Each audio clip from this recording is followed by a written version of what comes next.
ರಾಮ ಮಂದಿರ ಉದ್ಘಾಟನೆಯ ವೇಳೆ ಕೋಮು ದಳ್ಳೂರಿಗೆ ಕಾಂಗ್ರೆಸ್ ಪ್ಲಾನ್ ಮಾಡಿಕೊಂಡಿದೆ ಅಂತಕ್ಕಂಥ ಆರೋಪ.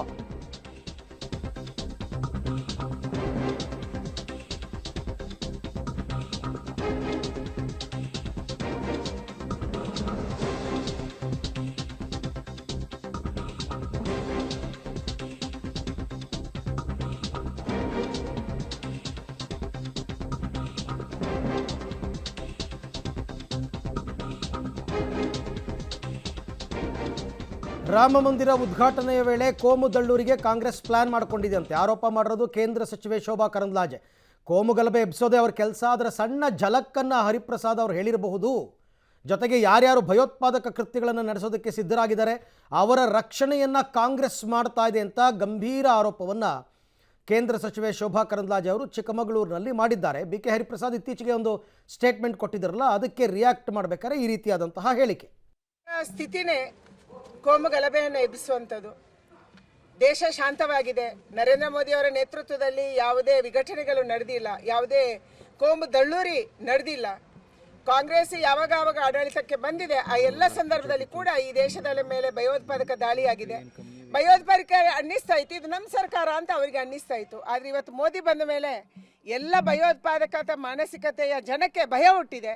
ಅದಕ್ಕಾಗಿ ಮತ್ತೊಂದು ಸರಿ ರಾಮ ಮಂದಿರದ ಉದ್ಘಾಟನೆಯ ಸಂದರ್ಭದಲ್ಲಿ ದೇಶದಲ್ಲಿ ಕೋಮು ದಳ್ಳೂರಿಯನ್ನು ಎಬ್ಬಿಸಬೇಕು ಅಂತ ಕಾಂಗ್ರೆಸ್ ಪ್ಲಾನ್ ಮಾಡ್ತಿದೆ ಅಂತ ಅನಿಸುತ್ತೆ. ಅದರ ಒಂದು ಚಿಕ್ಕ ಝಲಕನ್ನು ಇವತ್ತು ಹರಿಪ್ರಸಾದ್ ಅವರು ಹೇಳಿರ್ಬೋದು. ಆದರೆ ದೇಶದ ಜನ ಇವತ್ತು ಹಿಂಸೆಯನ್ನು ಬಯಸ್ತಾ ಇಲ್ಲ, ದೇಶದ ಜನ ಶಾಂತಿಯನ್ನು ಬಯಸ್ತಿದ್ದಾರೆ. ರಾಮ ಮಂದಿರದ ನಿರ್ಮಾಣ ಆದ ನಂತರ ಈ ರಾಮನಿಗೆ ಒಂದು ಅಸ್ಮಿತೆ ಬಂದಿದೆ. ನಮ್ಮ ದೇಶದಲ್ಲಿ ನಮ್ಮ ರಾಮನಿಗೆ ಮಂದಿರ ಆಗಿದೆ ಅಂತ ಅನಿಸಿದೆ. ಅದಕ್ಕಾಗಿ ಈ ಮಾತಿಗೆ ಯಾರು ಕಿವಿಗೊಡಬಾರ್ದು. ಎಲ್ಲರೂ ಕೂಡ ಶಾಂತಿಯನ್ನು ಕಾಪಾಡಿಕೊಂಡು ರಾಮನ ಭಜನೆಯನ್ನು ಮಾಡಬೇಕನ್ನುವಂಥ ಪ್ರಾರ್ಥನೆಯನ್ನು ನಾನು ಮಾಡ್ತಾ ಇದ್ದೀನಿ. ಕಾಂಗ್ರೆಸ್ಸಿನ ಮಾನಸಿಕ ಸ್ಥಿತಿನೇ, ಕಾಂಗ್ರೆಸ್ ಅವರಾಗಲಿ ಅಥವಾ ಬಿ ಜೆ ಪಿ ಅವರಾಗಲಿ ಈ ಥರ ವಿಚಾರಗಳನ್ನು ಯಾಕೆ ಹೇಳ್ತೀರಾ ಅಂತ. ನಿಮ್ಮ ಹತ್ರ ಸಾಲಿಡ್ ಪ್ರೂಫ್ ಏನೂ ಇಲ್ಲ ಅಂತಂದರೆ ಅವ್ರು ನೋಡಿದ್ರೆ ಬಿ ಕೆ ಹರಿಪ್ರಸಾದ್ ಅವ್ರು ಹೇಳ್ತಾರೆ ಗೋಧ್ರಾ ರೀತಿ ಗಲಭೆ ಆಗ್ಬಿಡ್ಬೋದು ಅಂತ. ಇವ್ರು ಹೇಳ್ತಾರೆ ಕೋಮು ಗಲಭೆ ದಳ್ಳೂರಿ ಎಬ್ಸೋದಕ್ಕೆ ಕಾಂಗ್ರೆಸ್ ತಯಾರಿ ನಡೆಸ್ತಾ ಇದೆ ಅಂತ. ನೀವು ರಾಮ ಮಂದಿರದ ಭಕ್ತರಿಗೆ ಅಥವಾ ಅಯೋಧ್ಯೆಗೆ ಹೋಗ್ತಕ್ಕಂಥವ್ರು ಯಾಕೆ ಹೆದರಿಸ್ತೀರಾ ನೀವೆಲ್ಲ? ಯಾರ ಹತ್ರ ಆದರೂ ಏನಾದರೂ ಪ್ರೂಫ್ ಇದ್ದರೆ ಕೊಡಿ, ನೋಡಿ ಇವ್ರು ಹಿಂಗೆ ಪ್ಲ್ಯಾನ್ ಮಾಡ್ತಾ ಇದ್ದಾರೆ, ನಮ್ಮ ಹತ್ರ ದಾಖಲೆ ಇದೆ ಅಂತ. ಕಾಂಗ್ರೆಸ್ನ ಬಿ ಜೆ ಪಿ ಬೈಯೋದು, ಬಿ ಜೆ ಪಿನ ಕಾಂಗ್ರೆಸ್ ಬೈಯೋದು, ಇಲ್ಲಿ ಜನ ಭಯ ಪಟ್ಕೊಳ್ಳೋದು. ಜನರಿಗೆ ನೀವು ಧೈರ್ಯ ತುಂಬುವಂಥ ಕೆಲಸ ಮಾಡಿ. ಅದನ್ನು ಬಿಟ್ಬಿಟ್ಟು ಸುಮ್ಮನೆ ಅವರು ಜನ ಹೆದರ್ಕೊಂಡು ಅವತ್ತೊಂದು ದಿನ ಅಯ್ಯೋ ಏನಾಗ್ಬಿಡುತ್ತಪ್ಪ ಅಂತ ಭಯದಲ್ಲೇ ಕಾಲ ಕಳಿಬೇಕಾ?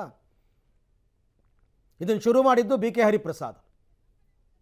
ಈಗ ನೋಡಿದ್ರೆ ಶೋಭಾ ಕರಂದ್ಲಾಜೆ ಅವರು ಕಾಂಗ್ರೆಸ್ ಅವ್ರ ಮೇಲೆ ಆರೋಪ ಮಾಡ್ತಾರೆ.